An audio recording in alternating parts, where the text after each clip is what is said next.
two this week. First one is Holding Back by Banks. And Holding Back by Banks has been out for a little bit, but there's a full album that Banks just released earlier this week that isn't more like necessarily a full album, more like an drop type deal.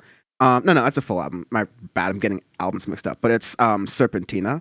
And I thought it was really interesting. Like, it's a very, like, avant-garde production in the track, kind of loud, but the sing's kind of interesting in it as well.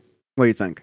Yeah, so it starts off interesting because the first, 30 seconds, 45 seconds, it has this really high-pitched vocal that's going through, so her voice just, all messed up through electronics and everything. And I thought it was going to be one of those for a pop song, so the first, kind of almost minute of the track, I was just waiting for it to settle down. I'm like, what is going on? What am I going to get? And then it turns to a pretty cool pop song with the way it was made. I like the production of it. I like that it was pretty experimental with the way it was made, and her vocals are fantastic with it. I'm really interested to actually look at the whole album now and get a listen to it. But I thought Holding Back was a good track. So, I'm going to give the whole album, the whole record a listen when we have the time.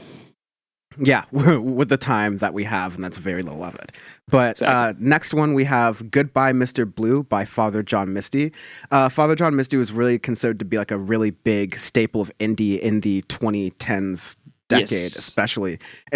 She's lately taken more of like a folk sort of bent and spin to things, which I found to be all right. Goodbye Misty. We reviewed God's Favorite Customer in 2018. Yeah.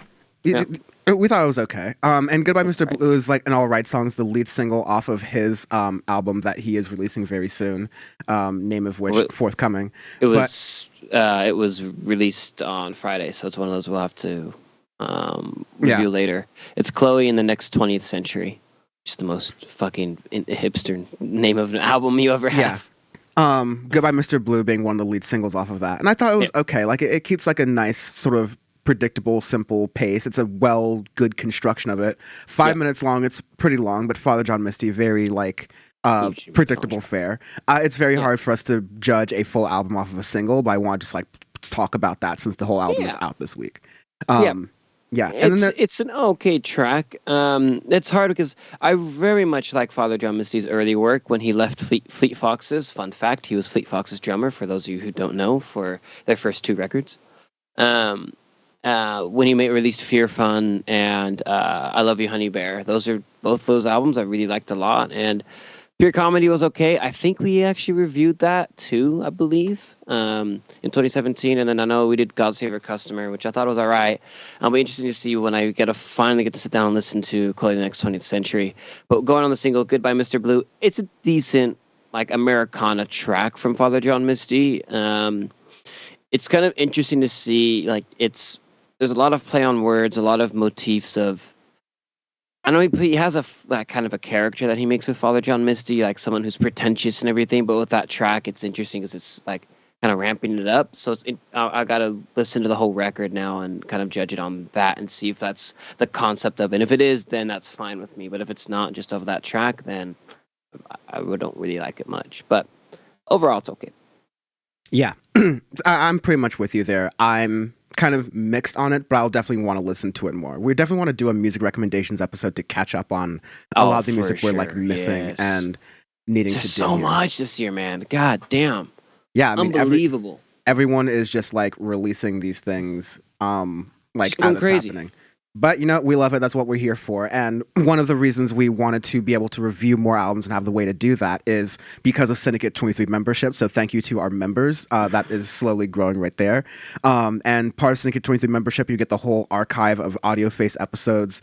Starting this year, some of the older ones are no longer publicly available, as you've noticed. We're just going to keep the most refreshed reviews up there. So if you want the full archive, become a Syndicate 23 member. You'll also get the full archive of Power Report. You'll also get special bonus episodes before anyone else.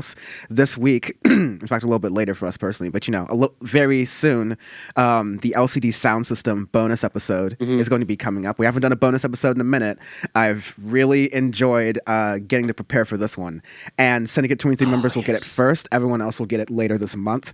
But go to join.syndicate23.co for all of that information and to be able to join. Also, if you want to advertise with Audioface, go to info@syndicate23.co to be able to do that. The 2022 playlist is in the description of the podcast or the video description, so make sure you check that out.